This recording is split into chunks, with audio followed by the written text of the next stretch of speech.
Welcome back to Baylee's Bleacher. Today we are going to talk about the marvelous Caitlin Clark. And then we're going to talk about Draymond Green's suspension from the NBA, Giannis' 64-point game, and finally we're going to talk about Tiffany Hayes' retirement from the WNBA. So, the WNBA draft is in April of 2024, and the Indiana Fever have the number one pick. They won the lottery, and in my opinion, if they don't take Caitlin Clark, that is such a waste of having a number one pick. Clark is way too good for college basketball. She hit the 3,000 point mark on December 6th in a 67-58 win over Iowa State. During that game, she had 35 points, 9 rebounds, and 5 assists. She hit 3,000 in the third quarter after she hit her 5th three-pointer of the game, and then she just kept scoring. She's unstoppable. So this game was her 41st time finishing with at least 30 points. To even do that once is like crazy, and then she's over here doing it 41 times.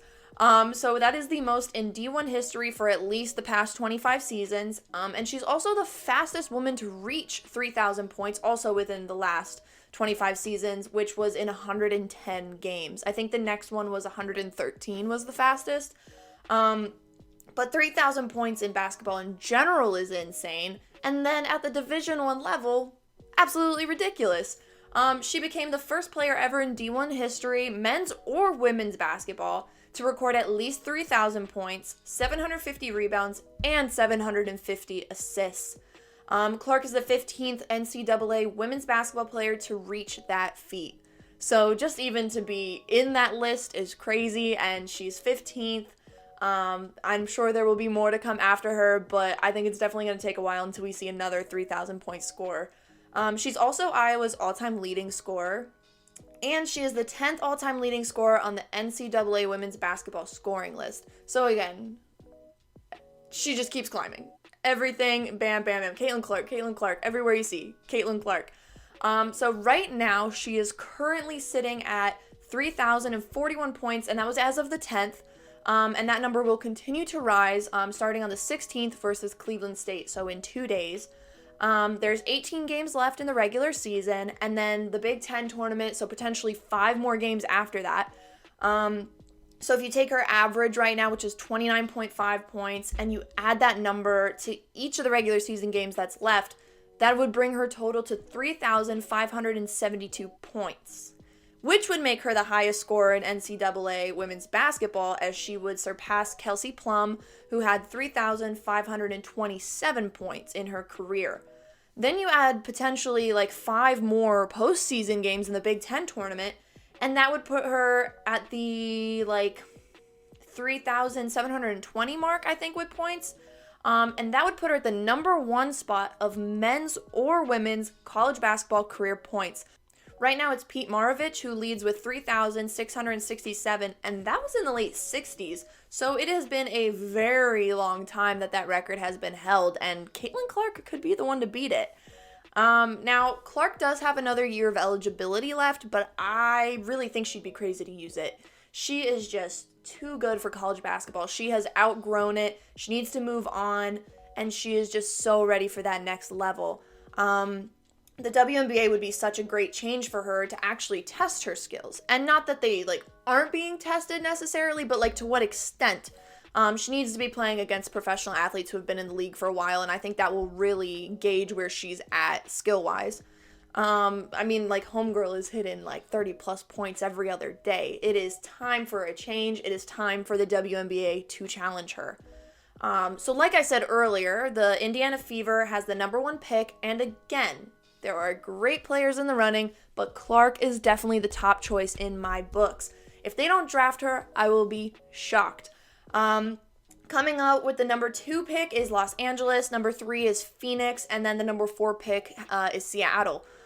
So then the top 5 prospects besides Clark, according to the ESPN mock draft that was released, is Cameron Brink, Paige Beckers, Camila Cardoso, and Aaliyah Edwards. All phenomenal players. If Clark does go to the Fever, though, she will play along Aaliyah Boston, who was last season's number 1 pick out of South Carolina. The two won National Player of the Year, each of them one in 2022, one in 2023, And they did play against each other actually in the Final Four last year. So they would go from being college rivals to great teammates. So that'd be pretty cool. But I just love watching the transition from college ball to professional. Just the pure talent that you get to see throughout the years. It just grows. It's definitely an experience.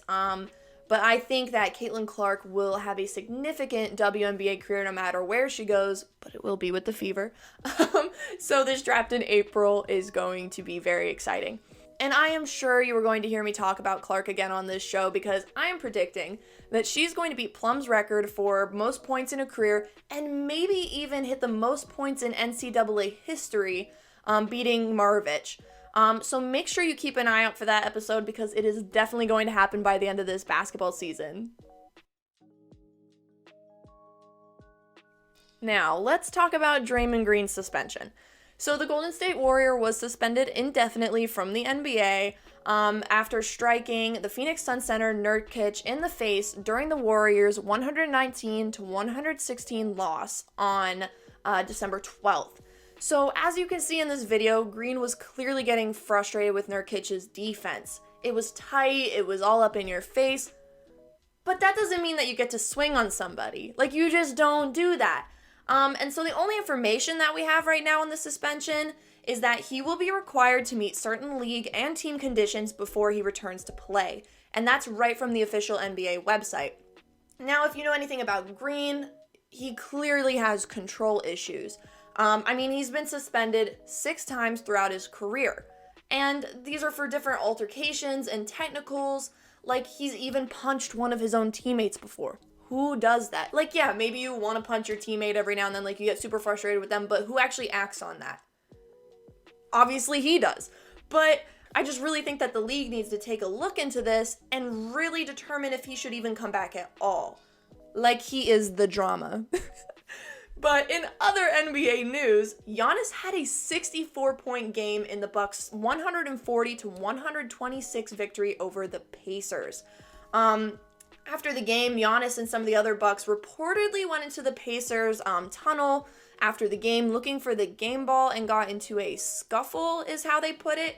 Again, just more NBA drama, as always. I feel like there's always something going on there, but look at this. So the Pacers could not stop him. He was pulling out spin moves and, like, you just cannot guard him. Like, he is just a massive man who can just go in and take you right to the basket, and you just kind of have to let it happen. Like, you are not stopping him, and if you do, you're probably going to foul him.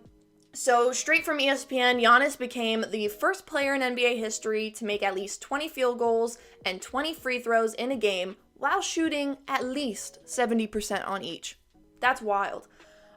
So he is just having such a great career, and he is just so entertaining to watch, and he's good looking too, so yeah, there's always that. So that's all I have for NBA, but now Tiffany Hayes announced her retirement from the WNBA. Her first season in the WNBA was in 2012. She was the 14th overall pick for the Atlanta Dream, right out of UConn. She played with the Dream for her entire career until this season, actually, where she now plays for the Connecticut Suns.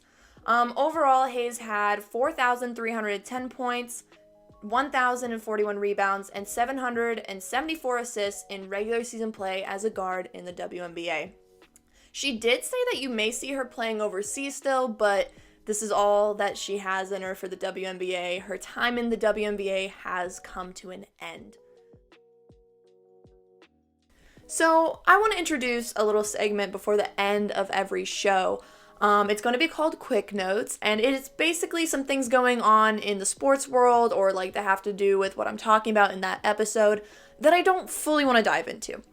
So some quick notes that I had about some stuff going on in the NBA, the WNBA, and college basketball. Anthony Thomas from the Timberwolves said that he doesn't think Michael Jordan could guard him. Are you crazy? Michael Jordan is the best, and you will never change my mind on that, but anyway, a little fun fact then going back to the whole Draymond Green suspension is that he is now holding the second most ejections ever in the NBA within the last 25 years, and that's with 18 ejections, trailing behind Rasheed Wallace, who has 25. So then Luka Doncic became a father, and then he goes out in the next 5 games and scores over 30 points, and then has one game where he scores over 46 points. So go off, Luka. I love that for him. He is actually my favorite NBA player at the moment, and he has been for a few years, so love that for him. So Ayo Dosunmu, who plays for the Bulls, he became the 3rd player in NBA history to play more than 26 minutes with 0 points, 0 rebounds, 0 assists, 0 steals, and 0 blocks. Like, he was just, like, there, doing nothing for 26 minutes. Then LSU women's basketball set a program record for most points in a game with 133 as they beat McNeese, who only scored 44 points. So 133 to 44. Nuts. Caitlin Clark signed an NIL deal with Gatorade, making her the 2nd women's basketball player to do so behind Paige Bueckers. And then speaking of Bueckers, she hit her 1,000th career point against North Carolina after coming off of a year of having an ACL tear and recovering from that. So congratulations, Paige. Not that you're watching this, but... and then in women's college basketball, South Carolina, Texas, Texas Tech, TCU, West Virginia, Baylor, UCF, Marquette, UNLV, Colorado State, Washington, UCLA, USC, Oregon State, Old Dominion, and Cal Baptist are undefeated. In men's college basketball, Clemson, Houston, Baylor, Oklahoma, Arizona, and Ole Miss are undefeated. So it's definitely a very exciting season, and we'll see where it goes from there. But this has been Quick Notes. So let me know what's up, guys. Do you think Clark will beat Plum's career record in points? Do you think, like, Draymond Green should be suspended still? Should he even come back? Like, how long should his suspension last? What do you guys think? Let me know all of your thoughts. This has been another episode of Baylee's Bleacher. So make sure you tune in next time, and we were going to talk about some more sports.